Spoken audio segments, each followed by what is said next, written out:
My name is Susan Smith, and I'm 32 years old. If loyalty were a person, I think it would look a lot like me, quiet, steady, and maybe a little naive. I used to believe that showing up for someone every single day was the purest form of love. I was wrong. I met Nelson 5 years ago at a friend's barbecue, the kind of lazy summer afternoon where everything smells like grilled corn and sunscreen. He was standing by the cooler laughing too loudly at his own joke. I remember thinking he looked like the type who'd never known silence. I was drawn to him instantly. Back then, I worked as a systems engineer at a mid-sized firm downtown. Long hours, lots of screens, very little excitement. Nelson, on the other hand, was a freelance graphic designer with an overflowing sketchbook and a dream of opening his own studio. Where I saw risk, he saw potential. That contrast, my stability against his chaos, felt intoxicating. From the beginning, I wanted to be his calm. He used to say I was the anchor he didn't know he needed, and I believed him. When his design agency folded during a market downturn, I covered the rent on our tiny apartment without a second thought. I paid for his online courses, introduced him to contacts from my office, even helped him pitch clients over takeout dinners that blurred into midnight. There were nights when I'd come home exhausted from debugging code all day, only to sit beside him and proofread proposals while he sketched logo drafts on napkins. He'd look up, grin, that crooked grin, and say, "What would I do without you, Elle?" I didn't correct him. I thought love meant being useful. When my company offered me a promotion that required relocation to Seattle, I turned it down. Nelson had just landed his first big client, and I didn't want to disrupt his momentum. "We're a team," I told him. He kissed my forehead and whispered, "You're my whole foundation." I took that as proof I'd done the right thing. But even then, small things started to shift. It began with his phone, how he'd tilt it slightly away when messages came in. Then the sudden interest in industry mixers that lasted late into the night. When I'd ask how they went, he'd smile absently. "Networking's everything, babe. You'd be bored." I tried not to overthink it. Nelson was naturally social, and I was not. So I busied myself with work, made plans for our future, started saving for a down payment. Even researched neighborhoods where we might buy our first home. One evening, as we were cooking together, he said out of nowhere, "You ever feel like life's too safe?" I laughed softly. "Safe sounds like a good thing." He shrugged, flipping a piece of chicken in the pan. "Yeah, but sometimes I want more. Something new. Exciting." Something about the way he said it lodged itself in my chest. After dinner, he disappeared into his studio room to finish some concepts. I sat alone on the couch, half listening to the faint hum of his playlist through the door. It used to be comforting, the sound of his creativity. That night, it felt like distance. Over the next few weeks, he became increasingly restless. Our evenings turned into parallel routines, he in his corner, headphones on me, pretending not to notice the detachment. One Sunday morning, as I made coffee, I asked, "Hey, want to go hiking next weekend? We haven't done anything outdoors in forever." He didn't even look up from his phone. "Can't. There's this art event Maya invited me to." "Maya?" He smirked, finally glancing up.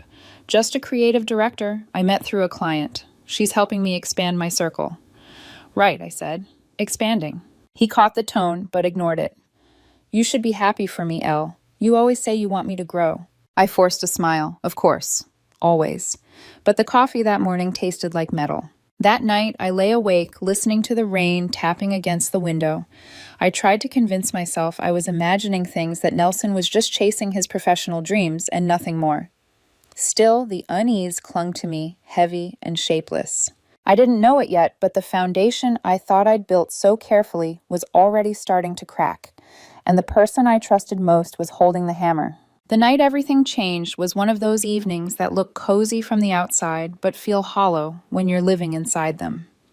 Rain against the windows, a candle flickering on the counter, pasta bubbling on the stove. I'd made Nelson's favorite creamy mushroom linguine with white wine and garlic. A peace offering, though I couldn't say what war I was trying to end. He came home later than usual, smelling faintly of perfume that wasn't mine, something floral, expensive, and new. "Long day?" I asked, stirring the sauce to hide my unease. "Yeah," he said, setting his phone face down on the table. "You wouldn't believe how exhausting networking is." I smiled weakly. placed his plate in front of him, and waited for the sound of forks against porcelain to fill the silence. Instead, he leaned back, eyes steady on mine, measured, rehearsed. My stomach tightened. "Susan," he began, voice, "even we need to talk about us." I hate those words. They never mean good things. He set down his fork, clasped his hands together like he was about to present a proposal. "I've been doing a lot of thinking about where we're going, about life, and I think we should open our relationship." I froze mid-breath. Open. As in... He smiled gently, as if softening the blow. As in, we give each other space to explore other connections. Nothing sneaky, no lies, just freedom. The room tilted slightly. I stared at him, waiting for the punchline. Then came the twist. "It would be one-sided for now. I know you. You're too loyal to want anyone else. That's part of what I love about you. Too loyal." The words sliced through me like thin glass. "So you want to see other people," I said carefully, while I, what? Wait at home and keep things running. He tilted his head, considering. "That sounds harsh when you say it like that. Think of it as balance. You're grounded. I'm restless. This might even make us stronger." I laughed, short and humorless. Stronger. That's one way to define breaking trust. "Susan, come on," he said, leaning forward, tone dripping with false patience. "This isn't about betrayal. It's about growth. You've always been too safe." Maya says. Maya, I interrupted, my voice sharper than intended. Right. The creative director. He didn't flinch. "Yeah, she's been helping me see things differently. She makes me feel alive. You'd like her if you met her." That was when I understood. This conversation wasn't a suggestion, it was a confession dressed as philosophy. "Why are you telling me this?" I asked. "Because I respect you," he said. "I didn't want to hide it. I want transparency." Transparency. I repeated, my voice flat. "So you can go sleep with someone else and still feel honest." He sighed like I was missing the point. "You're making this sound ugly. I thought you'd understand. You're not like other women. You're rational, mature.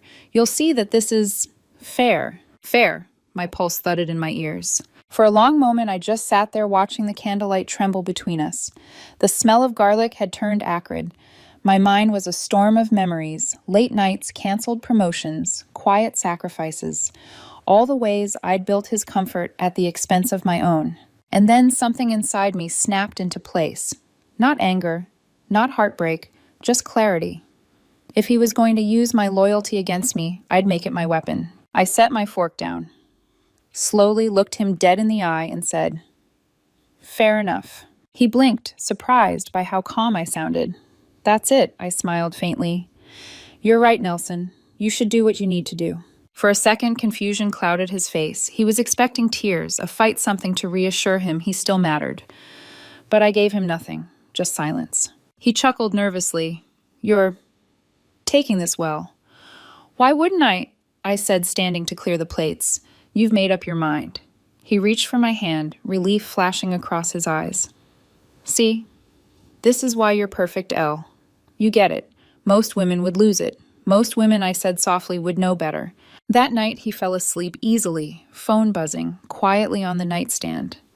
I lay beside him, staring at the ceiling, counting the seconds between raindrops. I didn't cry. I didn't even move.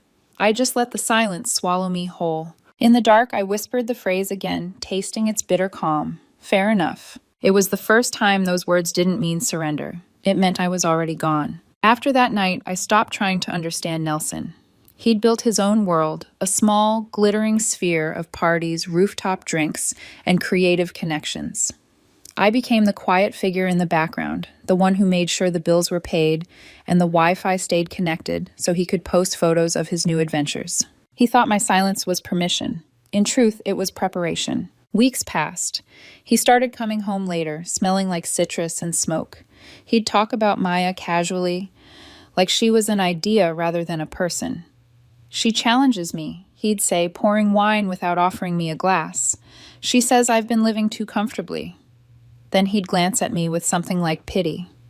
"You wouldn't get it, Susan. You like structure." He wasn't wrong. I did like structure. It made it easy to dismantle things quietly. I began planning the exit he never imagined I was capable of. During the day, I worked as usual, stable, dependable, invisible. At night, I went through every shared account, every subscription, every lease document. I made neat folders labeled essential and unnecessary. I set up mail forwarding to my friend's address in Portland. I spoke to HR about a temporary relocation request. When I packed, it wasn't in a rush, it was clinical. Passport, laptop, my grandmother's bracelet, everything else, the joint furniture, the decor I'd chosen, the matching mugs that read his and hers, I left untouched. They belonged to the version of me who believed he was my forever. One evening, as he scrolled through his phone, laughing at a message, I looked at him properly for the first time in weeks. He seemed smaller somehow, not physically, just reduced. Like the more he tried to look free, the more transparent he became. Heading to Maya's tonight, I asked my tone neutral. He smirked. Networking dinner. You know how it is. Of course, I said. Wouldn't want to hold you back. He didn't hear the weight behind the words. The night before I left, I made him dinner one last time. Not out of love, but ritual, the closing act of a play that had run too long. He barely noticed when I sat across from him eating in silence. He was too busy texting his thumb, flicking across the screen like a nervous tick. When he left the table, muttering something about catching up later, I washed the dishes slowly, methodically. I wanted the memory to be ordinary. No fights, no shouting, no tears, just the sound of water and plates, the hum of the refrigerator, the faint laughter from his phone in the next room. At midnight, while he slept, I logged into our shared account.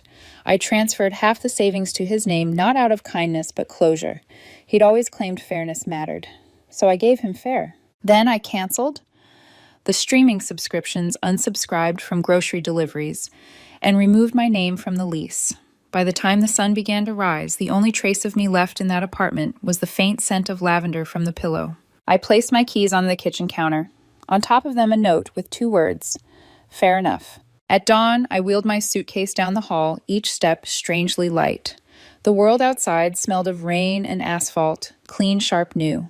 The cab driver looked at me through the rearview mirror. Airport, yes, I said. One way. As the city blurred past the window, I realized I wasn't running away. I was simply walking out of a story that no longer deserved me. And for the first time in a long time, the silence didn't hurt. It felt like freedom. The first thing I noticed after leaving was the sound, or rather the absence of it.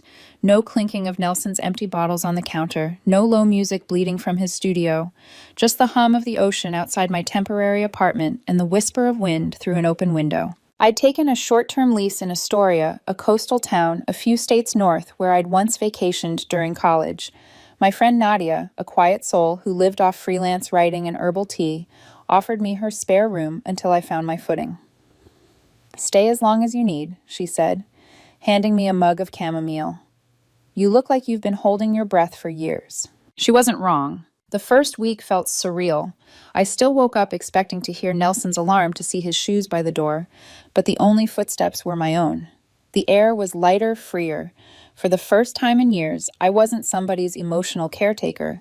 I was just me. I worked remotely for my company, setting up my laptop by the window overlooking the bay. I hiked the cliffs in the mornings, wrote in my journal at night, and slowly the ache began to dull.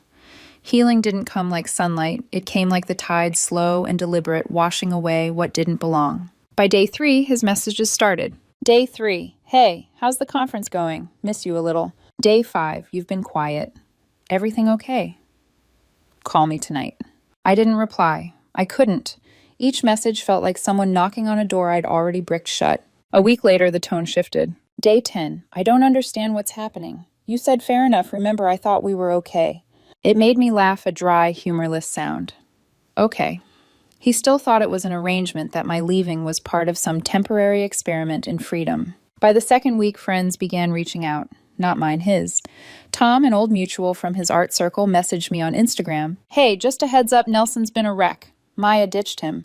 Heard she hooked up with one of their clients and left him humiliated at some party. I read it once, maybe twice, then closed the app. There was no satisfaction in knowing he was suffering. Just confirmation that the storm had finally turned on the one who created it. His next message came late one night. Susan, please, I made a mistake. Maya's not who I thought she was. You were always there for me. I miss you. I didn't even open it fully, just deleted the notification and went back to reading. Each ignored message felt less like revenge and more like rebirth. Silence was my new language, and it spoke louder than any apology ever could. By the end of the month, he was unraveling. He called from blocked numbers, emailed me through our old shared calendar invites, even asked Caleb, his younger brother, to reach out. Caleb's message was short and sharp. "He's miserable, Susan. He says you ghosted him. That's cruel. At least talk to him once." I stared at the words for a long moment before typing my response. "Cruelty is staying somewhere you're unloved." Then I hit send, blocked the number, and went to bed. Each morning, I woke lighter. I stopped checking my phone compulsively. I started sleeping through the night. Nadia and I would sit on her porch after dinner, watching gulls trace lazy arcs over the sea. One night she asked, "Do you think he'll stop?" I smiled faintly. "When there's no echo left." She tilted her head. "And if he doesn't, then he'll just be talking to himself," I said. And with that, I realized something I didn't need closure from him. The silence was the closure. The version of me that once needed his validation had been replaced by someone stronger, quieter, and far more dangerous to the kind of man who thrived on control. Freedom didn't look like a plane ticket or a new city. It looked like peace, still vast and deafening to anyone who'd mistaken my silence for weakness. It had been nearly 3 months since I left when the world finally tested my resolve. I'd started to rebuild something resembling a life, a rhythm. Mornings filled with salt air and tea afternoons, spent coding for clients who didn't know my history evenings, writing small reflections that would never be published. I'd even started smiling at strangers again. Then came Caleb's call. I almost didn't answer, but his name flashed on my screen, familiar and unwanted. Against my better judgment, I picked up. "Susan," he said, skipping any greeting. His tone carried that particular brand of family righteousness that always assumes the man's version of events must be the truth. "You've made your point. He's been drinking, barely sleeping. You could at least talk to him once." I stared out at the gray sea through the window. "Caleb, I made peace with this months ago. He made a mistake, okay? He knows that now. Good. Then he can learn from it," I said, my voice even. "You're seriously just going to leave him hanging, Caleb," I said softly. Nelson didn't hang. He jumped. I just stepped aside. He went silent. I ended the call before he found a way to make me second-guess myself. A week later, the inevitable happened. A mutual friend invited me to a birthday party at a small restaurant downtown. I almost didn't go, but Nadia nudged me out of the house. "You've been hiding," she said. "You deserve a night where no one knows your story." But fate has a way of sitting uninvited at the same table. Nelson was there. I saw him the moment I walked in, thinner, paler eyes, rimmed red, like he hadn't slept properly in weeks. He looked like a ghost wearing my memories. For a heartbeat, I felt something flicker, not love, but recognition. He spotted me and froze mid-conversation. He approached, glass of whiskey trembling slightly in his hand. "Susan," he breathed, as though saying my name might break a curse. "Nelson." My voice came out steadier than I expected. He stared at me for a long time, scanning my face like he was searching for the woman who used to sit on the couch waiting for him to come home. "You look different," he said finally. "I am," I replied. He gave a weak smile. I deserve that. The room around us buzzed with laughter and music, but we stood in this suspended bubble of quiet. "I messed everything up," he said, voice breaking slightly. "Maya was—" Don't I cut in. "You don't have to explain her to me. I just need you to know that it wasn't about her. It was about me being restless," I said. "You told me that already." He nodded, shame heavy in his eyes. I thought freedom would make me feel alive. It just made me feel lost. I looked at him then, really looked, and saw not the man I'd loved, but the boy he'd always been chasing, thrills terrified of stillness. "You wanted adventure," I said quietly. "You found it." "Susan, please," he whispered. "Can we just start over?" I almost pitied him. Almost. But behind me, I heard a warm voice. "Susan, you made it." It was Leon, a landscape architect I'd met on one of my coastal hikes. Kind eyes, slow to speak, the opposite of everything Nelson had been. He walked over and greeted me with an easy smile, his hand brushing mine, small, natural, real. Nelson's expression shifted instantly, the color draining from his face. "You're with him?" he asked. "Yes," I said simply. "He doesn't need to open anything to know what he wants." For a moment, Nelson looked like he might cry. Then his features hardened, pride pulling at the edges. "So that's it. You just erase people." I met his gaze. "No, Nelson. I just stopped keeping space for the ones who never earned it." He swallowed, nodding faintly, eyes wet. "You'll regret this." I almost smiled. "You said that before. Turns out regret's your thing, not mine." Leon placed a gentle hand on my shoulder. "Everything okay?" Yeah, I said, just letting go of something heavy. Nelson turned away, then melting into the crowd, his silhouette swallowed by laughter that no longer included him. Later that night, as Leon and I walked along the pier, I finally understood the difference between peace and numbness. Numbness is silence that hurts. Peace is silence that heals. Nelson's voice might still echo somewhere in my past, but it no longer reached me. The tide had risen too high, and I had drifted too far. 6 months after I disappeared from Nelson's life, I moved into a sunlit apartment overlooking the sea. The kind of place I'd once imagined we'd share, except now it was mine alone. No mismatched furniture, no half-finished canvases littering the floor. Just quiet order and plants thriving on the balcony. I sat at my small desk one morning, the scent of salt and jasmine drifting through the open window, and realized something simple but profound. Peace isn't the absence of noise. It's the absence of needing to be understood by someone who never listened. My phone buzzed once, a new email. The subject line read, "One last thing." It was from Nelson. I didn't open it immediately. Instead, I made coffee, let the steam curl into the air, watched the waves roll in. When I finally clicked it open, it was shorter than I expected. I saw a photo of you on Leon's page. You look happy. I mean it. I'm sorry for everything. I didn't realize loyalty like yours was rare until I lost it. Take care, Susan. I read it twice, then archived it. Not out of anger, out of indifference. His words carried no weight anymore. They were echoes bouncing off walls I'd already torn down. That afternoon, Leon stopped by, with groceries and 2 takeaway coffees. He had paint smudges on his hands, his hair wind-tossed from a morning at a construction site. He smiled when he saw me typing at my desk. "Working on that story again?" he asked. "Sort of," I said. "More like a goodbye letter I'll never send." He kissed my temple lightly. "Then maybe it's not for him. Maybe it's for you." I nodded. He was right. The story wasn't about Nelson anymore. It was about me, the woman who'd learned that silence can be strength that leaving isn't running, and that sometimes the most powerful thing you can say is nothing at all. That evening, we walked along the beach. The sky was the color of fading gold, the tide brushing our ankles. Leon reached down, lacing his fingers with mine. "You still think about him sometimes?" he asked gently.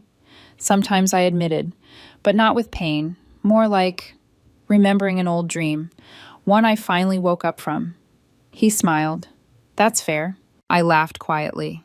"Fair enough," I said the words that had once been a surrender, now a seal of peace. We stood there for a while, watching the last light vanish beneath the horizon. The water was cold, the wind sharp, but inside I felt warm, steady. In the distance, a seagull's cry echoed, fading into the dusk. I turned my face to the wind and whispered to the sea, not as a prayer, but as a truth. I used to love a man who mistook my loyalty for weakness. I left him and found myself. That's the story. And for the first time in years, it didn't feel like an ending. It felt like a beginning.